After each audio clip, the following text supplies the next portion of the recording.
The Young and the Restless spoilers. When Noah opened his eyes, the world did not return all at once, it came back in fragments, like shards of glass reflecting pieces of a life he was no longer sure belonged to him.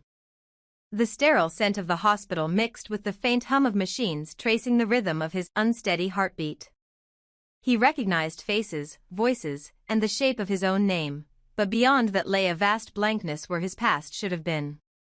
Nick and Sharon stood beside his bed, their relief tempered by confusion as they realized that although Noah was awake, he wasn't entirely back. He could recall the sound of rain against the windshield, the taste of coffee from that morning, the song that had been playing on the radio, but nothing about the crash. To him, everything after the curve in the road was an empty screen. Yet outside the hospital walls, the real storm was only beginning. The police continued to dig deeper into what had been ruled at first as an accident, their instincts whispering that it was something darker. The car Noah had been driving remained locked in an evidence yard, guarded by yellow tape and quiet speculation. Nick, driven by the gnawing fear that his son might have been targeted, pleaded for access, hoping to find a detail the authorities had missed, something to prove that this wasn't just a cruel twist of fate. But the police refused, saying that the vehicle was still part of an active investigation. Frustrated but determined, Nick pressed for updates every day until finally, late one evening, the call came that changed everything. The detective's voice was low and deliberate when he asked Nick and Sharon to come to the precinct the following morning. They arrived in tense silence, the air between them thick with unspoken worries. The walls of the interrogation room were lined with file folders and photographs, snapshots of skid marks, twisted metal, and forensic measurements scrawled in red ink. Sharon's heart pounded as she realized that this was no longer an inquiry into an accident, this was a search for a perpetrator. The detective turned a monitor toward them and clicked a file open. The dashcam from Noah's car flickered to life, showing the grainy footage of a dark, rain-slicked road illuminated by the car's headlights. At first, it was uneventful, trees bending under the storm, wipers rhythmically sweeping away the night. Then, suddenly, a figure stepped out of the shadows into the center of the road. A man, tall, broad-shouldered, his face obscured by the downpour, stood motionless before the car, forcing Noah to swerve violently. The vehicle spun, collided, and the camera went black. When the feed ended, no one spoke. Nick's pulse thundered in his ears as he leaned closer to the screen, his mind racing through every possibility. The detective rewound the footage, paused, and zoomed in on the few frames before impact. The man's silhouette, though blurred by motion, carried a familiarity that struck Sharon first. She felt her stomach twist as recognition crept in, a sickening certainty she couldn't yet name aloud. The detective looked at them both and asked quietly if they knew who it was. Nick hesitated, denial warring with memory, until the image sharpened just enough to reveal the unmistakable profile of someone they both knew, someone who had once been part of their lives, someone they never imagined could be capable of this. Outside the room, the city moved on in ignorance, but for the Newman family, time fractured in that instant. Sharon's mind raced through years of interactions, moments of uneasy kindness, and the subtle warnings she had dismissed. Nick clenched his fists, replaying every encounter, every reason this person might have had to hurt Noah. It wasn't random. The positioning, the timing, the deliberate way the man had stepped into the car's path, it was premeditated. The revelation set off a chain reaction of questions without answers. Why Noah? What secret had he stumbled upon before the crash? And how long had the attacker been watching him? Meanwhile, Noah's fragmented memory began to betray glimpses of something he couldn't explain, a flash of headlights behind him, a sense of being followed, the outline of a man in the rearview mirror moments before everything went dark. Each recollection came with pain, as if his mind resisted revealing the truth too soon. Sharon, torn between relief that her son was alive and horror at what the footage showed, tried to protect him from the weight of it all, while Nick's anger grew into something sharp and focused. He wanted justice, and he wanted it fast. But the police cautioned patience. The man on the camera was not yet identified publicly, and they needed proof before they could act. As the investigation deepened, secrets began surfacing from unexpected places. Records from Noah's phone showed calls to a number linked to an unknown contact days before the accident. Surveillance near the crash site revealed a parked vehicle that disappeared minutes after impact. Every clue pointed to the possibility that Noah had been lured or threatened before the collision. Nick couldn't shake the thought that this wasn't about his son alone, that maybe someone had used Noah to get to him or Sharon. The detective confirmed that theory wasn't far-fetched. Whoever had staged the crash knew too much about Noah's routine, suggesting an inside source. At home, Sharon found herself staring at old photographs, searching for traces of betrayal in familiar faces. She thought of all the people who had passed through their lives, business partners, family friends, even distant relatives, each capable of hiding darkness beneath a polished exterior. The idea that one of them could be responsible for nearly killing her son filled her with dread. She replayed the dashcam footage in her mind over and over, each time hoping she had been mistaken about recognizing the man. But deep down, she knew she wasn't. Nick's determination turned obsessive. He spent nights going through files, news clippings, and private contacts, trying to connect the dots faster than the police could. He met resistance at every turn, but that only strengthened his resolve. The tension between him and Sharon grew. While she feared that digging too deeply could provoke the killer again, Nick insisted that silence would only make them targets. Their differing approaches, her emotional caution and his relentless drive, tore at what little stability they had left. In the hospital, Noah's recovery stalled. The doctors said his body was healing, but his mind was still trapped between what he remembered and what it refused to reveal. He sometimes spoke of a shadow following him, a voice calling his name, or the sound of tires screeching behind him before the crash. The police installed protection outside his room, suspecting that if the perpetrator realized Noah had survived, he might try to finish the job. That night, as Sharon sat by his bedside, she noticed him murmuring in his sleep, something about a promise and a deal gone wrong. The words chilled her, hinting that Noah's accident might be tied to something he'd been involved in, something bigger than any of them had guessed. By the end of the week, the police finally released a still image from the dashcam to the media, asking for public assistance in identifying the suspect. The photo spread quickly, reigniting old gossip around Genoa City and dredging up past scandals. Nick couldn't escape the feeling that the face on the screen was connected not just to Noah's accident but to the web of deceit that had haunted their family for years. When Sharon finally confronted him about who she thought it was, the name on her lips left him speechless. It was someone from their inner circle, a man they had once trusted with their lives. The truth was now a ticking clock, and the closer they got to uncovering it, the more dangerous it became.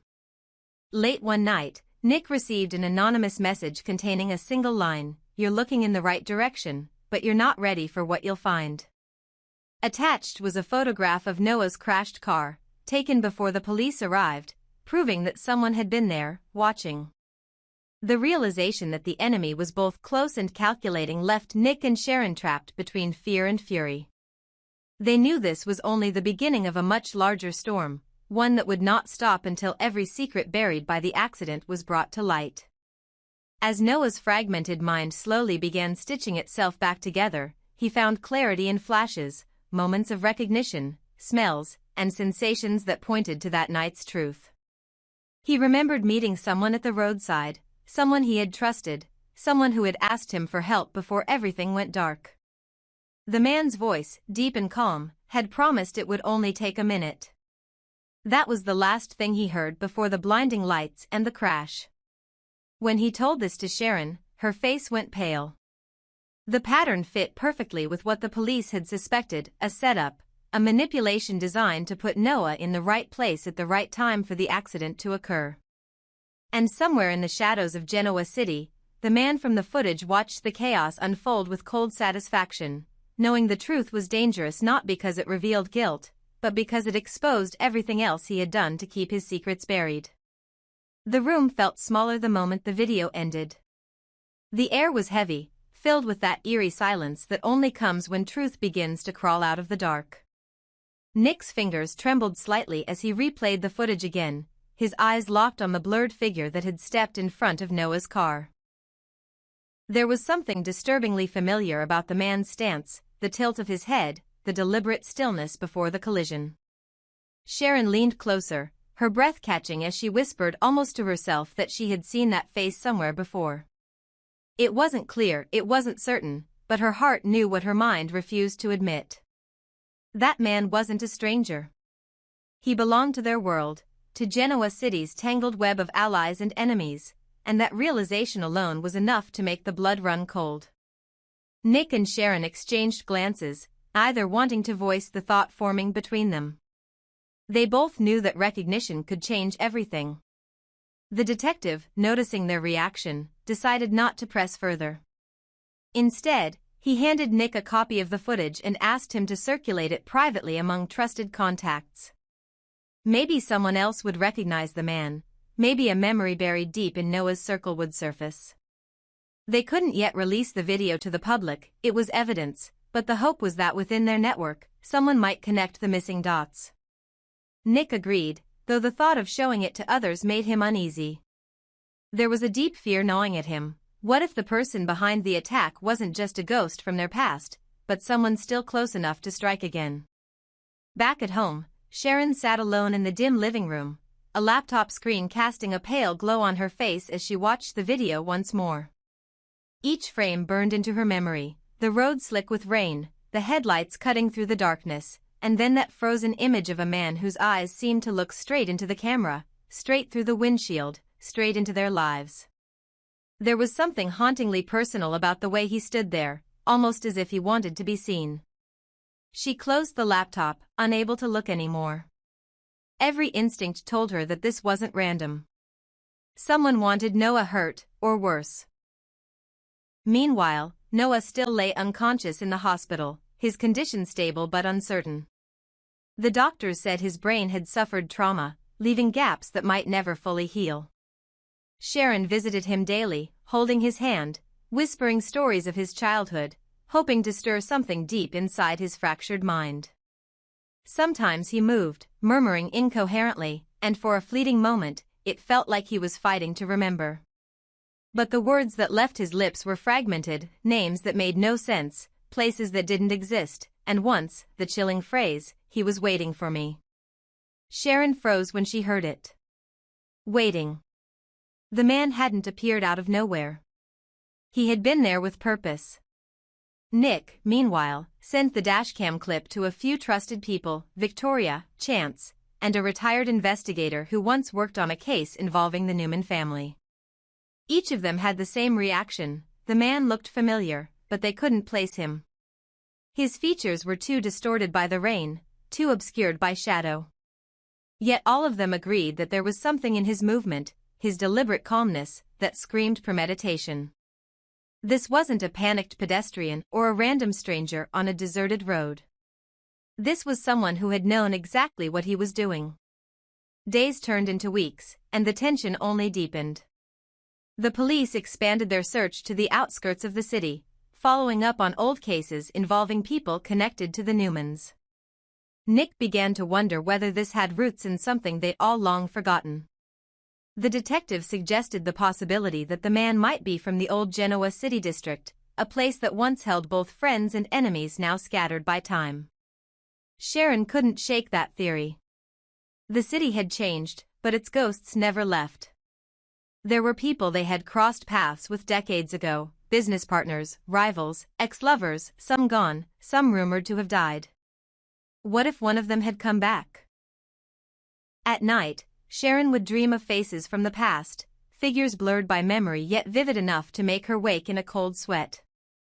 Sometimes she saw the man from the video standing at the end of the hospital corridor, watching silently before fading into the dark. She'd tell herself it was only her imagination, a mind too exhausted by fear and grief. But the feeling lingered, the sense that someone was still out there, observing them, waiting for Noah to wake up. Nick's patience began to crumble. He returned to the police station demanding answers, only to be told the investigation was still open. Forensics had found traces of another vehicle's tire marks on the scene, suggesting that Noah had not been alone on that road. The detective confirmed that whoever caused the accident had planned it carefully. No fingerprints, no footprints, just that fleeting image from the dashcam. Nick's anger boiled over.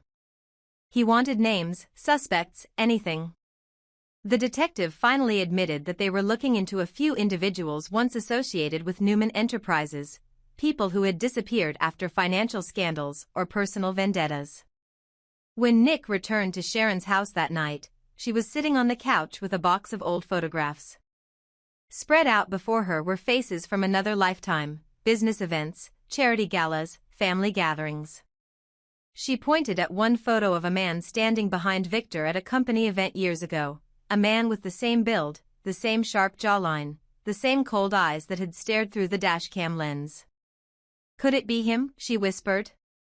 Nick hesitated, staring at the photo until he felt the same creeping dread from the police station. The name surfaced slowly, a ghost from their past. It couldn't be, he told himself. That man was supposed to have left the city years ago. Some said he died, others said he fled after an embezzlement scandal. But what if he hadn't? What if he'd been waiting all this time, harboring resentment, watching from the shadows? The thought unsettled him to the core.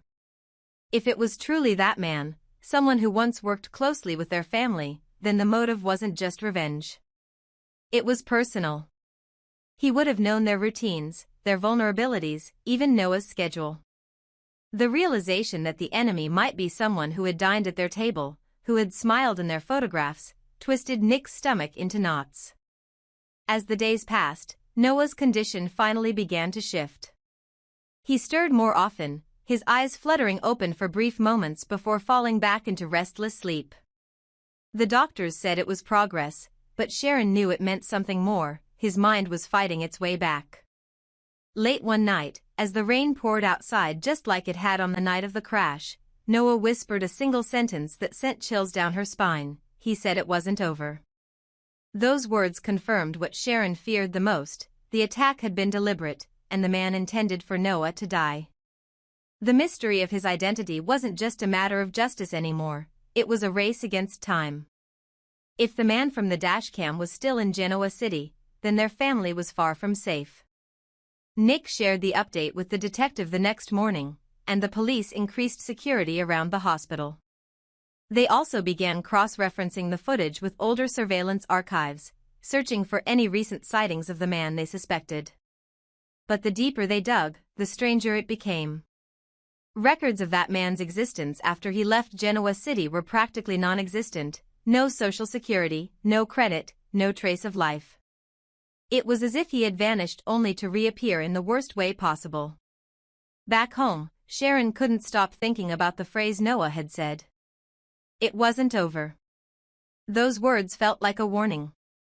Somewhere out there, a familiar stranger was waiting for the perfect moment to finish what he started.